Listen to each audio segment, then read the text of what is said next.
नमस्कार, म राजकुमार तामाङको तर्फबाट आज हामी यहाँ हिजोदेखि हात्ती पीड भइरहेका छौँ। यो मदन भण्डारी लोकमार्ग स्थित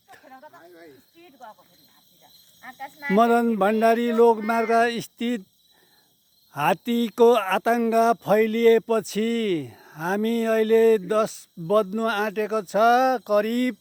हामी स्थानीयवासीहरू यहाँ घर गाउँले सबै दिदी बहिनी दाजुभाइहरू सबै भेला भएर हामी यहाँ हात्तीको आतङ्कलाई नियन्त्रण गर्नुको लागि हामी कुरिरहेका छौँ। हाम्रो मात्रै सहयोग, हाम्रो मात्रै क्षमताले नपुग्ला।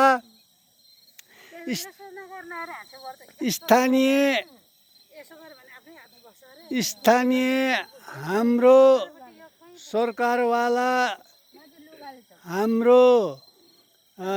सरकारवाला निकाय, वन विभाग र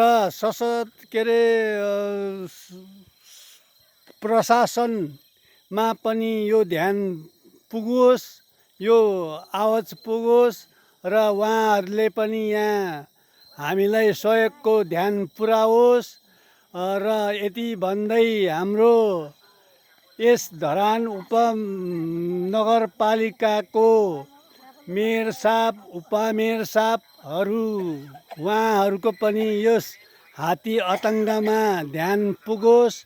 हामीलाई यो हात्ती आतङ्क जोखिमबाट बचाउने उपाय कसरी हुन्छ, यो हामीलाई हात्ती नियन्त्रण गर्ने उपाय गरिदियोस्। हामी यहाँ बारम्बार हात्तीले हामीलाई दुःख दिइरहेको छ, हामी सुत्नु पाएको छैन भन्दै म 2 शब्द यहीँ टुङ्ग्याउनु चाहन्छु। नमस्कार।